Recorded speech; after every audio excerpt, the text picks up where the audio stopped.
Serious नहीं थे, कुछ ज्यादा हो गई थी आपके बारे में, तो हाँ ऐसा लगा था कि बस अब हाँ कुछ ज्यादा करके वायरल कर दिया। नहीं, इतना सीरियस नहीं थे, कुछ ज्यादा कर। हॉस्पिटल तक भी ठीक था महाराज जी, अब तो ऐसे ऐसी वीडियो करने लगे कि गलत बोल दिया था प्लस ऐसा बोला। अच्छा महाराज जी, वो तो व्यूज के लिए कुछ भी करते थे, हम यहाँ तंग हो जाते हैं महाराज जी। अच्छा हम तो आपको देख रहे हैं, बाहर गए ऐसा भी बोल दिया। ऐसे महाराज जी बहुत सारी रील, मतलब अपने व्यूज के चक्कर में कोई भी ऐसा कुछ भी कर रहा है महाराज, इससे क्या होता है ऐसा उनको, लोगों को जो ऐसे वीडियो बनाते हैं उनको समझना चाहिए अपराध है, मतलब भागवती का अपराध है। जैसे हजारों लोग दुखी हुए तो उस दुख का कारण आप बने ना, फिर आपको भोगना पड़ेगा। व्यूज रुपया दे सकता है लेकिन अपराध से मुक्त नहीं कर सकता है। ये भाव का खेल है, इसमें गेम नहीं खेलना चाहिए महाराज जी। बहुत ज्यादा ऐसे हॉस्पिटल तक तो ठीक, फिर भी बट वो अच्छा पूरी ऐसी झांकी बनाई है, फोटो एक लगा रहे हैं फिर आपकी लगा रहे हैं, ऐसे करके पूरी एडिटिंग इतनी तगड़ी वाली किया हुआ है कि कोई भी सत्य मान लेगा महाराज। उससे क्या होता है, बहुत सारे भक्त, उससे जो भक्तों के हृदय में दुख पहुंचता है, उसके परिणाम में ऐसा जो करता है उसको अच्छा नहीं रहता, उसके लिए वो दुखदायक हो जाएगा। व्यूज मैं कल जा रहा था, मैं यहाँ को आ रहा था, पिताजी ने एकदम फोन किया कि तू वहाँ जा रहा है, वो तो रहे नहीं। अब मेरा दिमाग खराब हो गया, मैंने किसकी बात यकीन करूं। नहीं, आप कह देना पिताजी से मैं बात करके आ रहा हूँ। लौट आए, कह देना लौट आए, अभी हम बात करके आ रहे हैं, ऐसा नहीं है। इससे भक्तों को बहुत दुख होता है। महाराज जी 2020 में जो बहुत ज्यादा तबीयत खराब हुई थी, जब आपका मतलब एक कैथेटर चेंज होना था, तो उस समय की वीडियोस हॉस्पिटल जाते हुए कि उस समय जो आप हॉस्पिटल में थे, या जो आपने संदेश दिया था कि आप सभी भजन करते रहना, और ऐसा लग रहा है कि अभी अच्छा सब 2020 में तो शायद नहीं जानते हो, कुछ लोग आज जुड़े हों, उनको लगता है कि यही सत्य है और उसी पे यकीन करके महाराज जी बहुत ज्यादा भावुक हो जाते हैं और रोने लग जाते हैं। मतलब कितने जने रोने लग जाते हैं, कितने यहाँ भीड़ लगा लेते हैं कि हाँ एक बार दिखा दो, सच बोल रहे हो ना, सच बोल रहे हो। हाँ, पर नहीं, ऐसा नहीं करना चाहिए लोगों को, क्योंकि भाव के साथ नहीं खेलना चाहिए, किसी के भावों के साथ नहीं। ये श्रद्धा और भक्ति का मार्ग है, इसमें ज्यादा मतलब उद्दंडता नहीं करनी चाहिए, नहीं फिर भागवतिक दंड विधान लागू हो जाते हैं। ये जो लोग यूट्यूब में इस तरह का यूट्यूब, फेसबुक, इंस्टाग्राम, इस पे सब पे रील वायरल कर देते हैं। हाँ, तो उससे क्या होता है कि भावुक जनों के हृदय में जो दुख पहुंचा है, वो दुख एकत्रित होकर जब आपको परिणाम मिलेगा कि आप गलत है, आपने गलत न्यूज दी, तो उसका जब परिणाम आपको आएगा तब आप संभाल नहीं पाओगे। इसलिए सबसे प्रार्थना है कि जानकारी, सही जानकारी ही समाज को दी जाए, गलत जानकारी न दी जाए, जिससे कोई भी जानकारी गलत नहीं देनी चाहिए, सही जानकारी देनी चाहिए, तभी तो उसका महत्व है। और स्वास्थ्य ठीक है, किडनी अब कोई सही थोड़ी होना है, तो ये ऐसे चलता रहेगा, कोई सीरियस मैटर नहीं, प्रभु के लिए कोई दुर्गम बात नहीं है, ऐसे ही चलता रहेगा। कौ 10 साल ऐसे निकाल दे और कौ सामना हो, उनका खेल है, तो अपने को लाभ ले लेना है, शरीरों के चक्कर में नहीं पड़ना है, लाभ ले लेना है। अब वो संत वाणी का लाभ लेकर के व्यूज का लाभ ले रहे, तो वो कितने दिन, कितना सही न्यूज देनी चाहिए। नहीं, लोगों के भावों में जो दुख पहुंचता है वो ठीक नहीं है, वो परिणाम में दुख देगा। हाँ, अच्छा, ये भावुकता का विषय है, भावुक जनों के हृदय में एकदम चोट पहुंचती है, तो वो जब एकत्रित होगी तो तुम्हें परेशान कर देगी, फिर वो कहीं और जाकर तुम्हें दुख देगी। इसलिए लोगों को चाहिए सही खबर देनी चाहिए, एकदम फिर बात होगी। महाराज जी आपकी कृपा से पहुंच जाओगे तो सही माने में दोस्ती तो तब हुई जहाँ हम पहुंचे वहीं पहुंचो। तो अब आगे पीछे जाना ये तो अलग बात है, लेकिन जाना वहीं, आपको उत्साह बढ़ाना है कि जब तक है तब तक है, नहीं तो इन्होंने जो नाम दिया है उसी नाम की डोरी से हम वहीं पहुंच जाएंगे जहाँ पहुंचाएंगे। तो अपने को घबराना नहीं है, हम ना रहेंगे तो शरीर ना रहने से क्या हमारी सत्ता ही खत्म हो जाएगी क्या?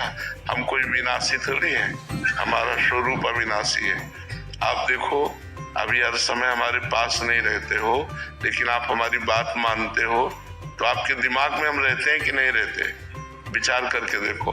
तो ऐसे यदि हमारी बात मानोगे तो शरीर ना रहने पर भी हम आपके साथ रहेंगे, आपको अनुभव होगा कि हमारे साथ है, हमारे विचार में है, हमारे हृदय में है, मैं अनुभव करता हूँ कि मेरे पास है, ऐसा अनुभव होगा। तो सबसे ज्यादा नजदीकी वही होता है संतों का जो उनकी आज्ञा का पालन करता है। और संत जब तक उद्धार नहीं कर देते तब तक वो उसके दिमाग से नहीं जाते। अगर सच्ची श्रद्धा से हम संत को स्वीकार कर ले तो एक संत का बाहरी स्वरूप है जो पांच भौतिक है, एक है चिदानंद। तो चिदानंद स्वरूप से हमारे हृदय में आकर बैठ जाते हैं और हमारा कल्याण कर देते हैं। तो उस बात पर विचार करो कि इनका एक स्वरूप है चिदानंद, वो हमें कभी नहीं छोड़ेगा, और एक स्वरूप है जो पांच भौतिक, ये छूट जाएगा आज नहीं तो कल। हाँ, प्रगट में तो देखो ये तो सबको होती, जो भी प्रीति करते हैं उन सबको होती है। तो अब इस वेदना को विचार के द्वारा हमें सहना होगा, क्योंकि इसका नाम मृत्यु लोक है। यहाँ भगवान भी अवतार लेते हैं तो लीला संवरण करते हैं। हम लोग तो भगवान के अंश हैं, और जब आए हैं तो जाएंगे। चाहे राजा रंक फकीर, चाहे राजा हो, चाहे भिखारी हो, चाहे संत हो, सबको जाना पड़ेगा। जो आए हैं सो जाएंगे, क्या राजा रंग फकीर। हाँ, क्या करके जा रहे हैं? एक सिंहासन चढ़ रहे और एक बांधे जात जंजीर। अगर कर्म बिगड़ गए तो यम पास में बांध करके नरक ले जाया जाएगा, और कर्म सही हो गए तो भगवान की प्राप्ति हो जाएगी। इसलिए हमको एक एक कदम संभाल के रखना है, पाप कर्म न बनने पावे, भगवान की आराधना बने, तो यही संत समागम का परम लाभ है। शरीर तो जाएगा और इसके जाने का वियोग होता। मिलत एक दुख दारुण देही और बिछुरत एक प्राण हरि लेहि। ऐसे प्रेमी जन होते हैं जिनके वियोग संभावना मात्र से प्राण जलने लगते हैं कि कैसे रहूंगा, कैसे जीऊंगा। तो ये बात तो प्रेम में होती है, और इसी प्रेम का फल मिलेगा कि उनका चिदानंद स्वरूप हमारे साथ रहेगा और हमारा कल्याण कर देगा। जैसे उड़िया बाबा को अंतर्ध्यान हुई बहुत समय हो गया, लेकिन हमने कभी उनको अपने से दूर नहीं देखा। उनकी वाणी हमारे पास रही, तो बचपन से हमने उड़िया बाबा को अपना अध्यात्म मार्ग का पथ प्रदर्शक माना। जीवन के गाइड वही है। तो हमको कभी ऐसा महसूस नहीं हुआ कि बाबा नहीं है, क्योंकि बाबा की वाणी हमको हमारे समीप दिखाई दी। तो जब हम चलेंगे उस मार्ग में, तो जिसके बताए मार्ग पर चल रहे हैं वो हमारे दिमाग में बैठा रहेगा, वो हमसे दूर नहीं होगा। और सच्ची नजदीकी यही है। शरीर की नजदीकी तो ज्यादा दिन टिकेगी नहीं, ये तो किसी भी कारण से ना, पर होता है। ये हम समझा रहे हैं आपको, पर होता है। उनके वियोग में कितना दुखित हुए लोग जब अंतर्ध्यान हो गए। जगह जगह भगवान के प्रेमी जनों के वियोग में, आचार्यों के वियोग में, तो ये सहना पड़ता है। प्रेमियों को ये सहना पड़ता है, ये तो सहना ही पड़ेगा। अभी रील वायरल हो गई थी आपके बारे में, तो ऐसा लगा था कि बस पहुंचता है, वो ठीक नहीं है, वो परिणाम में दुख देगा।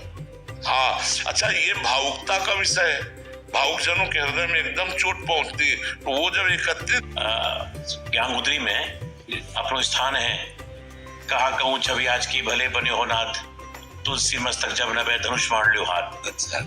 तो वो स्थान ज्ञानमुद्री में।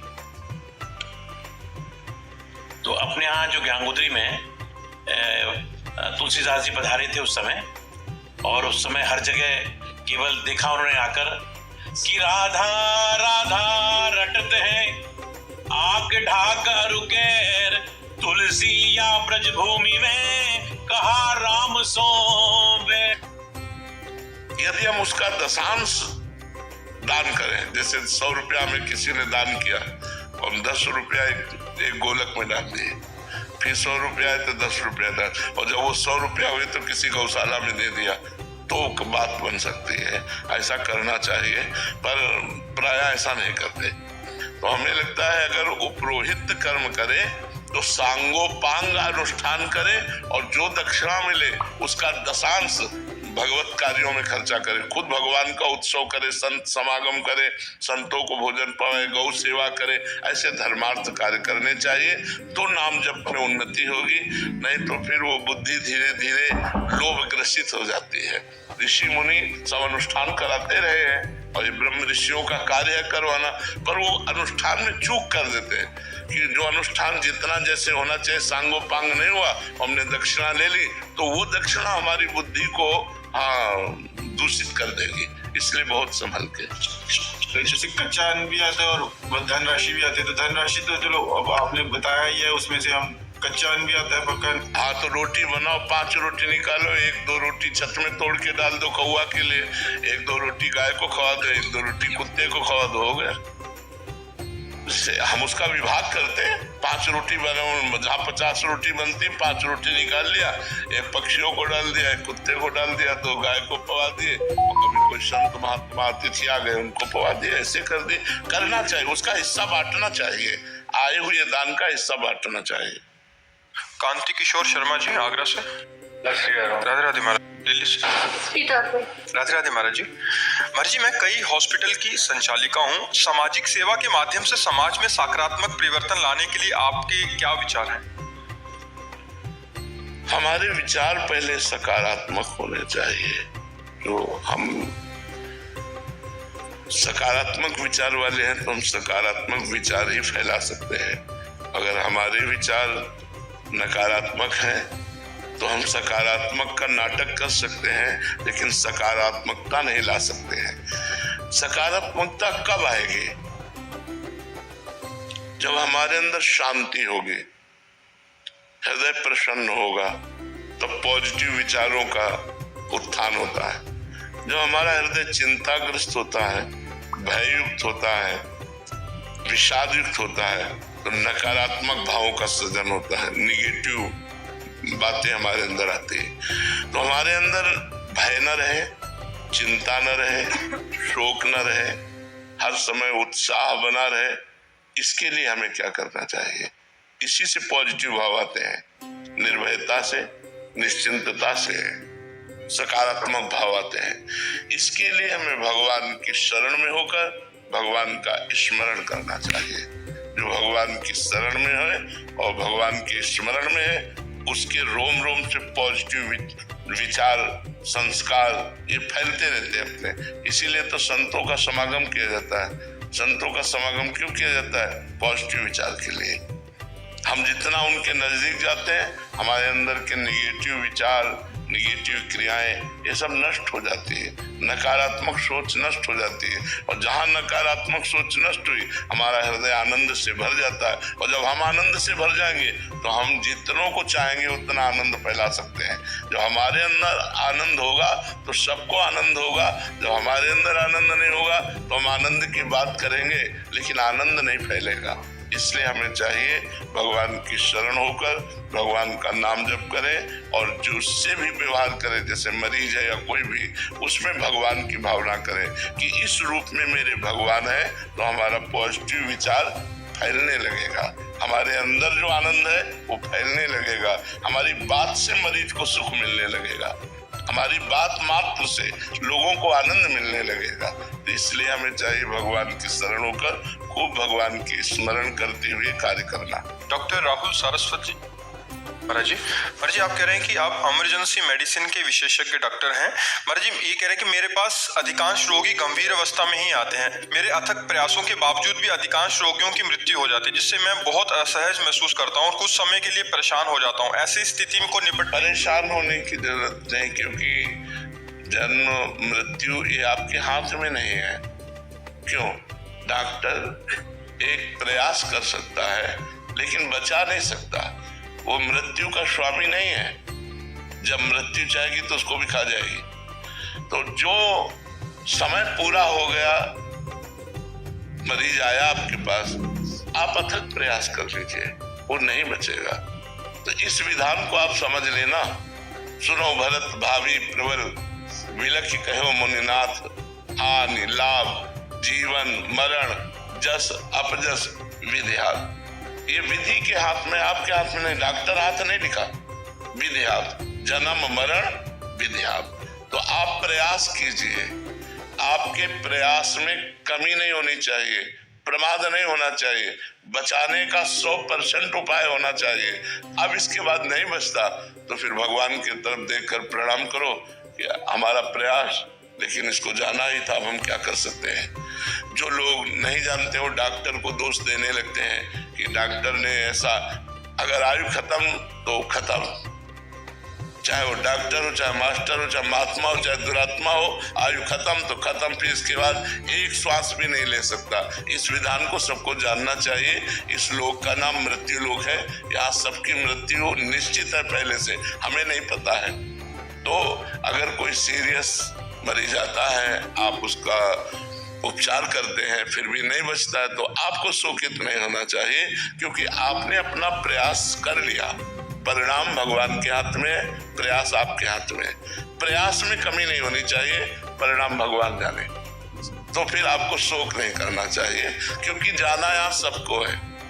अब वो किस बहाने से जाता है, कब जाता है, कैसे जाता है, ये भगवान का विधान है।